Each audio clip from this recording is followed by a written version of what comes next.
Ty,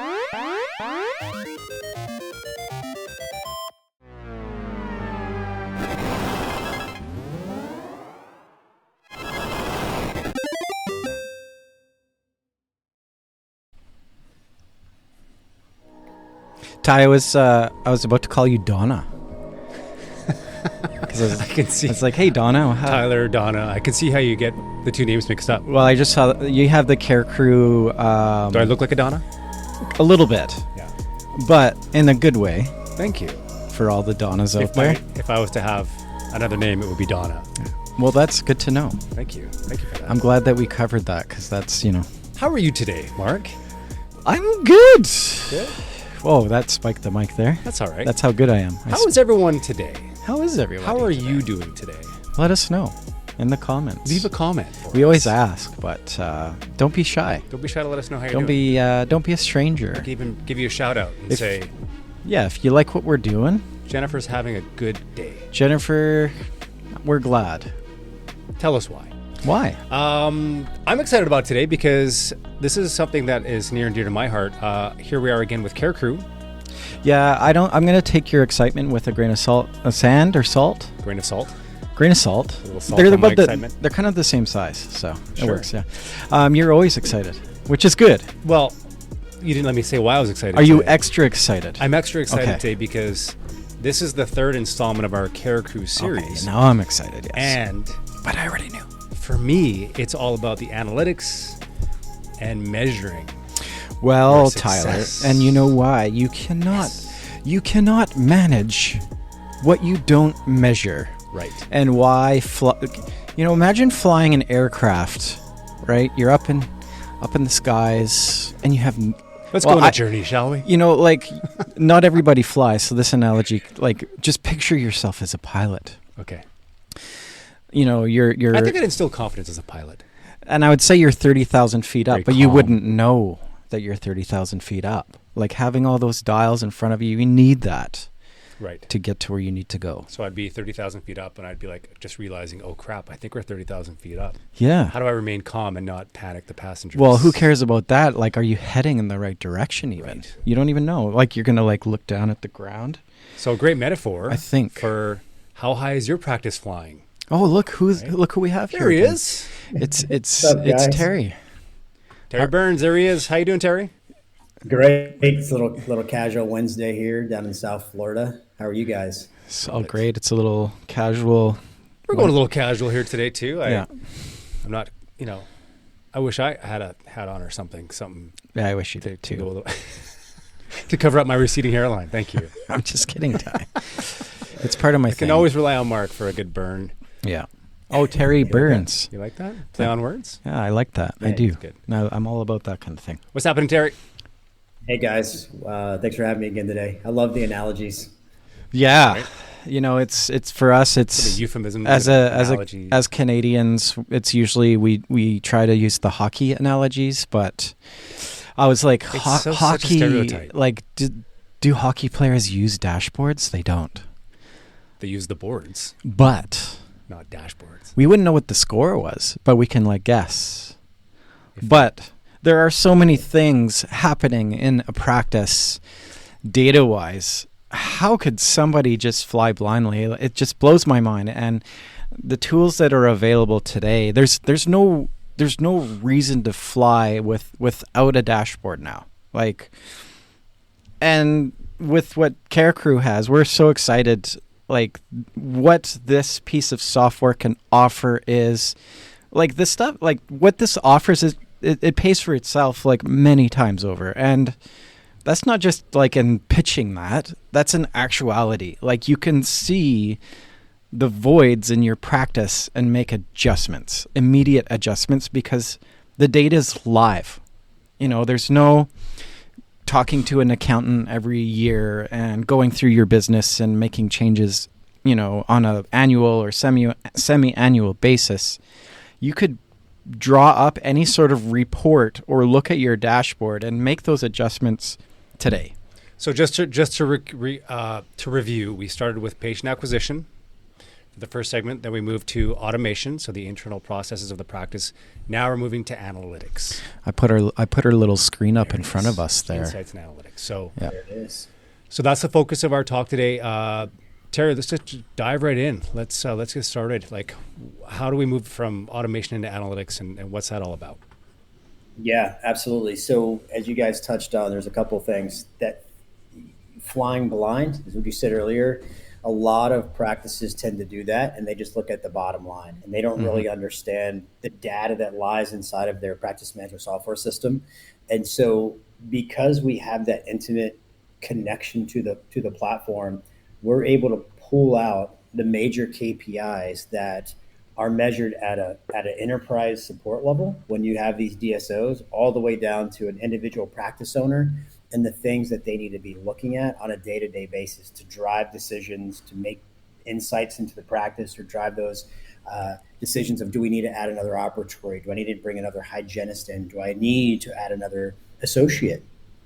So there's a lot of things that are buried in that PMS that we're able to pull out. So the analytic part is displayed on the screen here, and we measure so many different KPIs. So I'll give you a drop-down screen, and I'll show you that the recare performance is how well is that automation and that recall your team doing, how well is that heartbeat of the practice churning to keep that revenue into the practice with the patients, all the way down through production, collections, patients, what that looks like. We manage the call tracking for marketing. We'll dive into that to hold you guys accountable. And then we look at really how well Donna's doing. So we're putting a virtual assistant into your practice that's supporting your staff. We want to show you how well Donna is doing her job also, to make sure that you're seeing the return on investment there. So to dive into a couple of these reports that a lot of the practice owners tend to like to look at. Number one is production. They always want to look at, well, how are we producing? And this is a really unique report because it'll show you all of the different disciplinaries that go into dentistry. So here we can look at the hygiene versus restorative. It's all in a nice pie chart, and you can see those total revenues. Further, we break it down by the siloed different treatment options that are there. So again, what you're seeing is an enterprise support level. So we manage all of the practices under one dashboard. We can further out and filter certain options that we want to see for the practices. But once we apply that, we go down through and we can see exactly what's in that PMS and what's living there.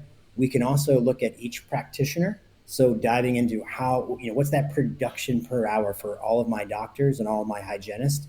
And then a lot of practices, they like to look at the production by code. So for you guys as marketing, when you look at this report, you can see and diagnose where a lot of that revenue, or the biggest bang for that buck, is per hour, and then maybe do marketing campaigns around that. So one of the first things that we do, one of the first things that we like to take a look at when we have a new client come into the fold is, before we do all this external work and make this content, let's get educated on what's actually happening before we do that. So, it might be that, there's some high ticket services within the clinic that we want to boost, but it also might be like something that they're significantly missing out on that we want to boost as well. Yeah. And so before we start spending the dentist marketing dollars on external marketing, we'll say, okay, let's back the boat up a little bit. Let's actually do a practice analysis, a manual one. So we'll figure out what you're doing in diagnostic, preventative, hygiene, restorative, and any adjunctive or miscellaneous services. So over the years, we've manually gone in and extracted this information. We provided a practice analysis for the dentist to say, hey, here's how you're hitting on all these different areas, these services that you provide, and here's the opportunity that lies within the practice. So once we realize that opportunity within the practice, then we could say, hey, you know what, you've captured all that you can out of your practice. Now is a good time to actually start looking at going external. Let's look at driving some patient traffic to the office. Let's rebuild your website. Let's look at your SEO. Let's look at these external options now, because you have realized these internal opportunities within your practice. So for us, after doing this manually for a number of years, to see that there's a software that'll have this all built in and do this for you on the fly, this is why I get excited. Well, it was funny. Like we had a conversation with a practice that's just got in touch with us, and they were like, "Oh, it would be so great to, have all of our data like right in front of us all the time, and automate some of the process, and help support the front end staff, and know how much we're producing." And Tyler and I were like, "Yeah, we know. We've got a solution for you." Yeah, we do. It's like, this is really cool. Like this, it's just a matter of the buy-in. Like, just seeing is believing. So I suggest, if there's any folks out there, like, just give us a shout. Let's take a look at some of this stuff for you. Without a doubt.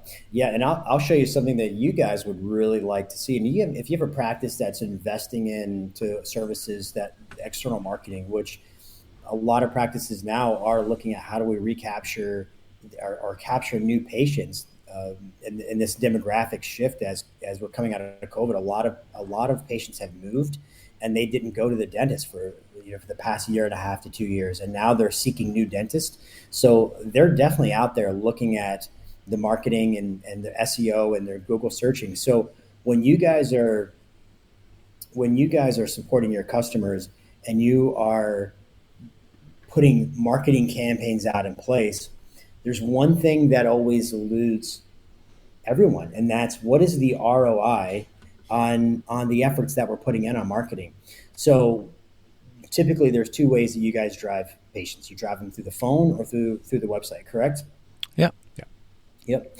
So we knew that, and so we put a call tracking system in place. So not only do we track all the incoming calls and the pickup rates, and we compare that to standards within the industry, but we also track the source of those calls.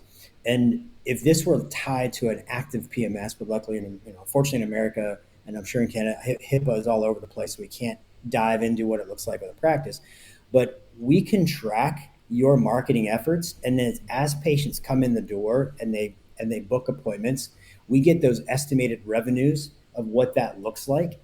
And then further, once that patient has walked in and walked out of the practice and billed, then we get total billed revenue. So now you guys have immediate insights to what your marketing efforts are doing and the immediate ROI that you're achieving on that. And then you can put more efforts and revenue into those certain areas and take away from other areas that aren't working. So a lot of marketing agencies and a lot of practices love this feature because it holds everybody accountable and also drives higher top line revenue. That's brilliant. I always like misstate. Is it, I cannot understate or overstate? Understate. I cannot overstate. Overstate. And I'll ask it again next time. Like the power of this is very significant, because ultimately what we look at in our efforts and providing an ROI for a client is, what is the cost per new patient acquisition? What does it cost? And with all of that data, we can actually get to that, closer to that number.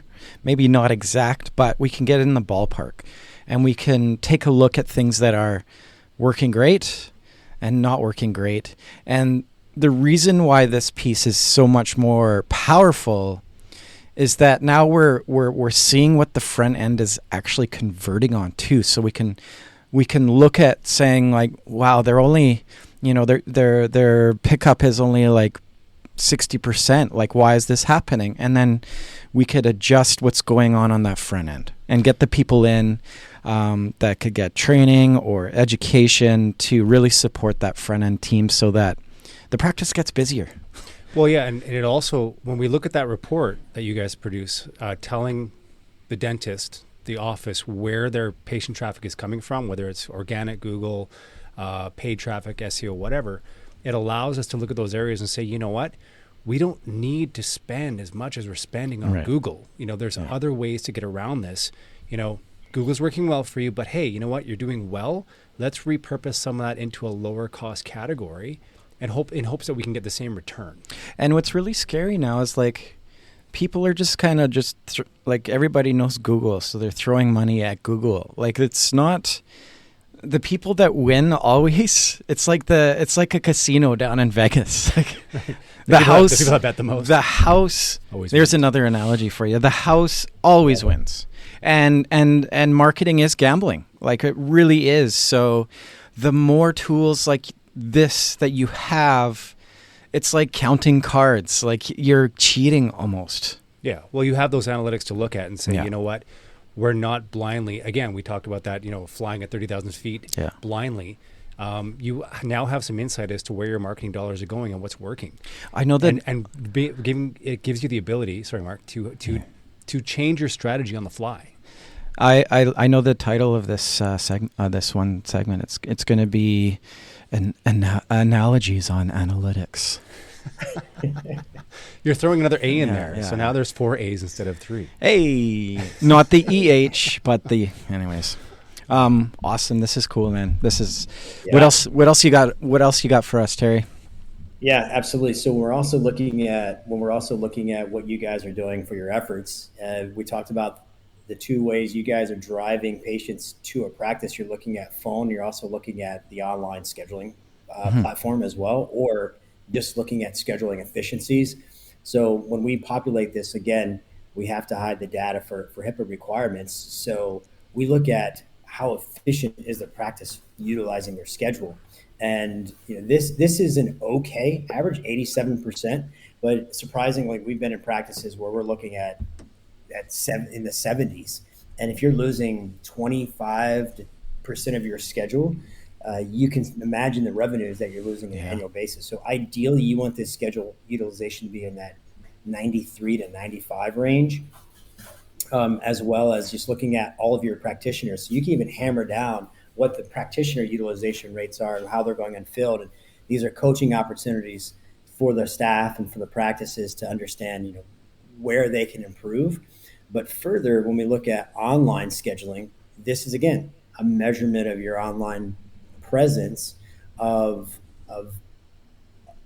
the efforts that marketing is driving. And this is a really, really strong data point where you look at how many requests were received versus how many were scheduled. And you could see here that the conversion rate isn't that high. And so now, again, another coaching opportunity of how efficient everything is working. So there's a lot of information that's here that you can't unpack in 10 minutes.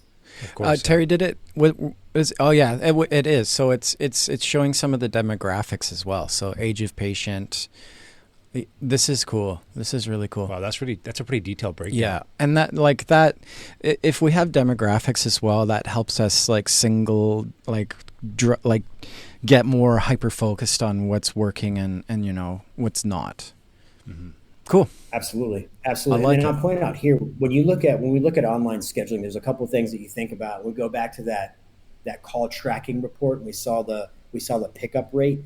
Usually those pickup rates are around 80%, but when they plug in CareCru, the automation will automatically increase those pickup rates because the phone's going to be ringing less because the patients are being driven to the website. Mm-hmm. So you can see here what patients are visiting the website to book during business hours, but really what's important is how many patients are being captured outside of business hours. So that is where the big ROI comes into play. Because if patients are trying to reach the practice after hours, which most patients are, then the likelihood of them losing that patient to a practice that's open a bit later is greater. So if you have that insights or that capability for patients to book outside of business hours, it's exponential. As you were saying that, I was picturing myself as a practice owner, like that. That piece alone sells the system for me. Yeah, for sure. Like, those are patients that are now being connected to the practice that otherwise wouldn't be connected to the practice. They would be not even seen. They would just be bouncing around in space. Like, there wouldn't be. There's no hooks to bring them in. There's no. After hours. There's zero awareness to what's actually happening without something like this. Mm-hmm. Right. And this is where we agree to disagree. I like the automation component. For to get a phone call from my dental office to confirm that I'm coming in tomorrow, I am not a big fan of that. I like automation. I like texting. I want, because I'm busy, right? So like chances are if my dentist is calling me to say, hey, you have an appointment tomorrow, I'd rather just get a text and say, hey, are you good to go tomorrow? Yeah. I know that's a fairly trivial or basic sort of component to this. I mean, the software does way more than what I'm describing, but for me, the automation side of things, to be able to go in after hours and actually book something and be able to do it on my own terms, that's important to me. And I think I speak on behalf of a lot of people. And here's the thing, like, that's cool. Like, that's what you like, right? So it's great to have a system for what everyone likes. So, Totally. You specify in the system that, Bob likes to get phone calls. Like, he answers his phone. Or Tyler and his family, send them a text message. That's the most effective means, right? So, because not everybody's the same, right? Like there's such a wide range of folks out there. There's, from people that were born into like having a tablet in their hands to folks that are still going to the practice and they get the paper delivered to their door every morning. And, we have to, those people will obviously the getting the paper to the door people are shrinking, right? And the people that are using, we're in such a really interesting point in time. So that makes that makes a system like this that much more important, because like there is no real blanket strategy. You kind of have to implement different strategies within the practice to get those folks that are edentulous that need, dentures and partials, or get that, the teens that want to look into getting Invisalign, or the folks that have money from 40 to 60 that want to get some cosmetic work done, right? And each demographics, like they're all going to require something different. They're going to require different messaging. Here we can see the opportunity that lies within the practice, so we can like get that information out and connect that to the right people, right? So totally super cool. Terry, I think like to close this segment here, you told us like I think this is sort of like the mic drop moment. You told us this story where a practice was selling. They were going to sell it for $2 million. I'll let you tell the story, but I think this really identifies, it really shines some light on this whole piece, right? Yeah, absolutely. So we had a customer that was on our platform, and that customer was looking to purchase a practice. And on the onset, when they're looking at the financials, it looked really good on paper. And so there was a transaction north of $2 million for this particular practice. He reached out to us and he said, hey, can we plug your platform in and really take a deep dive into the PMS and let's see what the health of the practice is. And so once we did that, we were able to determine that the true health of the practice was manipulated from the finances, and the practice was really generating about $800,000 to $900,000 of revenue, or the value should have been around that $800,000 to $900,000 mark, and it saved the guy $1.2 million. He didn't buy the practice, and it would have saved him. It's $1.2 million because he didn't buy it for $2 million. He bought it for $800,000. So that's amazing. So actualities, people, like it's a no-brainer to me. It really is, and it's and we've seen it. I've really seen people overpay for practices. It gets me really fired up because it's really frustrating, because I know there's so many folks out there that say, oh, I got 3,000 patients. Well, actually, you probably don't. It's 3,000 files sitting up on the wall. You have 3,000 files sitting up there, but you actually probably only have 1,200 active patients. But listen, Doc, like, we can help you. Like, let's grow that. Let's take a look at that, make the right decisions, and put the right strategy in place, and get the right training to your folks so that you can grow, right? So really a chart audit on the fly, right? Yeah, exactly right. Very cool. Exactly. All right. Any other good analogies? I'll throw that to Terry. Terry, you got to get that now. Terry's put Terry on the spot. on the spot, guys. I don't have any good analogies. Usually I'm really good with analogies, but right now I don't have it. Metaphors, analogies. All right. We got them all here, Dennis. All I know is CareCru can definitely help any dental practice that's out there. And Yeah. That's all And- I know. We all know, he's just trying to sell this, but this is the real stuff. No, it is real. What's important to say too is that if you do want a demo on CareCru, drop us a line, let us know, send us an email at info@dentalondemand.com. Reach out to us if you have any questions at all about this software. As you can see, Mark and I have been working within the software and around it for a number of years now, and as you can see from our excitement, it really is here to stay. I'm looking at a bunch of awards here on my computer. You've got 10 most disruptive companies transforming healthcare in 2021. I hope you don't mind me plugging you guys a little bit here, Terry. He does. Yeah, exactly. You've got the Ready to Rocket Digital Health List from 2021, and then you've got the Healthcare Tech Outlook top 10 dental solutions providers. So some pretty cool awards on your site, and I'm sure lots more to come. Yeah. Without a doubt. Terry, this has been great. Really This is the... Yep, sorry. Go ahead. Go ahead. No, I was going to say I really appreciate everything you guys have done in your time. It's been great to work with you guys. Yeah, agreed. And that's that. I was going to echo that. So yeah, this has been great. Yeah. Let's do some more stuff in the future. Keep and developing cool solutions as you guys do. You guys have got some cool new stuff upcoming that you shared with us. I don't want to give that away just yet, but I know you guys have some educational components coming up soon. So can't wait to see those. Yeah, stay tuned. Yeah, I'll share those with you as soon as we get them live.